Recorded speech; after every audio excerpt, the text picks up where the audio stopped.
किसी ने क्या सुंदर कहा है, जो बोया है वही काटेगा, तेरा किया वापस लौट करके तेरे सामने आएगा। नमस्कार दोस्तों, मैं हूं सचिन। स्वागत है आपका मेरे चैनल ज़िंदगी मेरी और आपकी कहानी में। हम बचपन से सुनते आए हैं कि कर भला तो हो भला। इसी क्रम में एक बड़ी सुंदर कहानी आप लोगों के लिए लेकर के आया हूँ। उम्मीद करता हूँ आपको पसंद आएगी। और उससे पहले छोटी सी विनती आपसे सभी से है कि अगर कहानी पसंद आए तो चैनल को सब्सक्राइब कीजिएगा और वीडियो को लाइक शेयर ज़रूर कीजिएगा। तो कहानी कुछ इस प्रकार से है कि शहर के बाहर गुप्ता जी की एक दुकान थी। शहर से बाहर गुप्ता जी की एक दुकान थी, करीब 8-9 किलोमीटर की दूरी पर वो दुकान थी।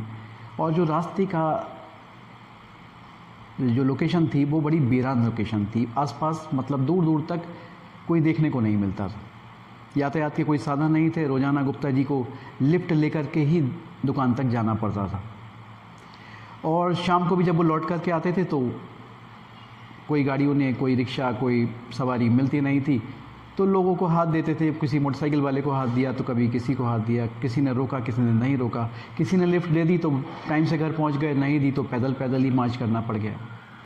लेकिन ये बात गुप्ता जी भी जानते थे कि शहर से बाहर जहाँ उन्होंने जिस लोकेशन पे दुकान ली है वहाँ पर दुकान बहुत अच्छी चलती है। बहुत कस्टमर उनके पास आसपास से सामान लेने के लिए आते हैं। तो इस तरह से गुप्ता जी की रोज़ाना की ज़िंदगी चल रही थी। फिर गुप्ता जी ने सोचा कि क्यों ना मैं एक स्कूटर ले लूं, और जैसे तैसे करके थोड़ा थोड़ा पैसा जोड़ करके उन्होंने एक स्कूटर ले लिया। अब गुप्ता जी रोज़ाना स्कूटर से दुकान आने जाने लगे। लेकिन जिस दिन उन्होंने स्कूटर लिया उस दिन उन्होंने एक प्रण भी किया। क्या प्रण किया उन्होंने कि रास्ते में जो भी मुझे मिलेगा, जो मुझसे लिफ्ट मांगेगा, मैं मना नहीं करूँगा। क्योंकि गुप्ता जी जानते थे कि इस रास्ते पे कोई सवारी मिलती तो है नहीं, और जो लिफ्ट मांगता है व्यक्ति वो वास्तव में परेशान होगा, किसी ने कोई ना कोई उसे दिक्कत होगी तभी वो लिफ्ट मांग रहा है। क्योंकि उसके सबसे बड़े एग्जाम्पल तो वो खुद थे, रोज़ाना ही लिफ्ट लेकर के आते थे। और कोई अगर मना कर दे लिफ्ट देने से, कोई बात नहीं, मत दे लिफ्ट भाई, कोई और दे देगा। लेकिन जो मानसिक क्षति पहुंचती है कि हमने किसी से कहा कि भाई थोड़ा सा हमें यहाँ आगे तक छोड़ देना, और व्यक्ति गाड़ी बढ़ाता हुआ आगे निकल गया, उसने हमारी तरफ देखा भी नहीं, तो बड़ा बुरा सा लगता है। ये बात गुप्ता जी बहुत अच्छी तरह से जानते थे। तो उन्होंने प्रण किया कि भाई जो भी लिफ्ट मांगेगा मुझसे, मैं उसे मना नहीं करूँगा। उस दिन से दुकान के आसपास या उनके शहर के लोग, चाहे वो हलवाई हो, चाहे वो बिजली वाला हो, चाहे वो सिपाही हो, चाहे फूल वाले हों, दूध वाले हों, लगभग सभी लोगों ने गुप्ता जी से लिफ्ट ली। जाते वक्त भी जब वो दुकान जाते थे कोई ना कोई उनकी स्कूटर पे बैठा होता था, और लौटते वक्त भी गुप्ता जी के साथ कोई ना कोई बैठा हुआ होता था। तो उन्होंने कभी किसी को मना नहीं किया। इसी के चलते एक दिन गुप्ता जी शाम के समय अपने दुकान से घर वापस लौट रहे थे। तो रास्ते में उन्होंने देखा कि कोई परेशान सा व्यक्ति हाथ दे रहा है कि लिफ्ट के लिए। तो गुप्ता जी ने अपनी आदत के अनुसार स्कूटर रोक लिया। वो स्कूटर पे बैठ गया व्यक्ति, और थोड़ी दूर आगे जाने के बाद जब थोड़ा सा वीरान सा रास्ता आया तो उसने गुप्ता जी के पीछे चाकू लगा दिया और बोला कि भाई जितने भी पैसे तुम्हारे पास हैं और ये स्कूटर भी मुझे दे दो। अब पैसे तो ज़्यादा नहीं थे गुप्ता जी के पास में, मगर वो जो स्कूटर था वो बहुत पाई जोड़ करके उन्होंने ख़रीदा था। वो उनको जान से प्यारा था। लेकिन मरते क्या ना करते भाई, अब कुछ कह तो सकते नहीं थे।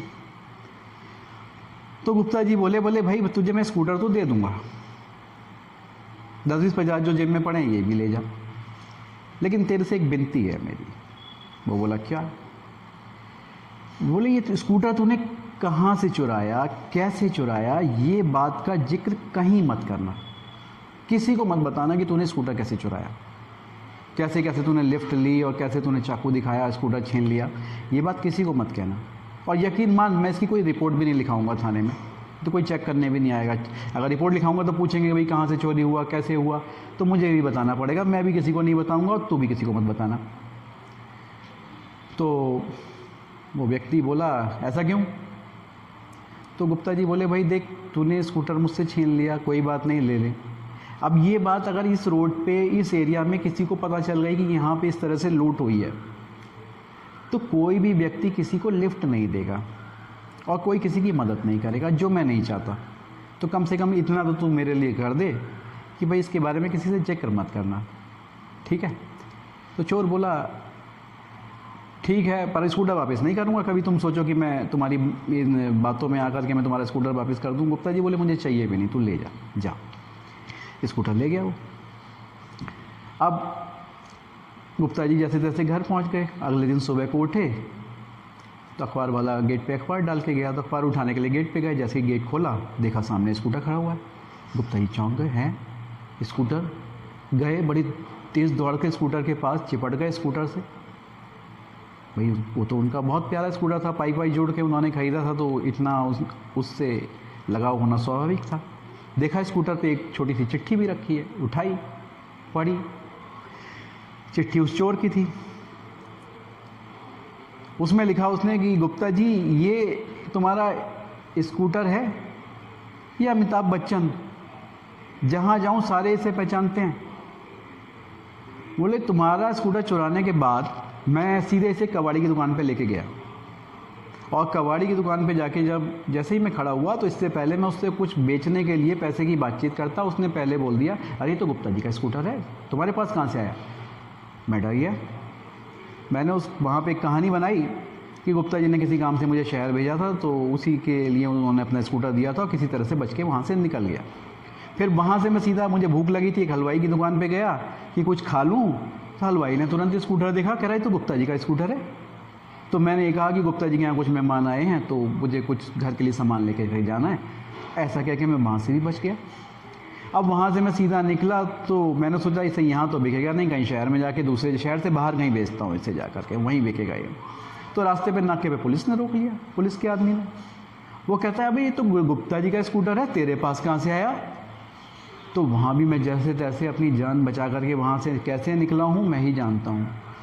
तो गुप्ता जी मुझे क्षमा करो, ये स्कूटर लेकर के तो मैंने अपनी जान की आफत मोल ले ली है। मतलब जहाँ जा रहा हूँ वहाँ तुम्हारे स्कूटर को सारे पहचानते हैं, आपका स्कूटर मैं आपको वापस करके जा रहा हूँ, और जो आपको तकलीफ़ हुई है उसके एवज में बदले में मैं स्कूटर का टैंक मैंने फुल करा दिया है।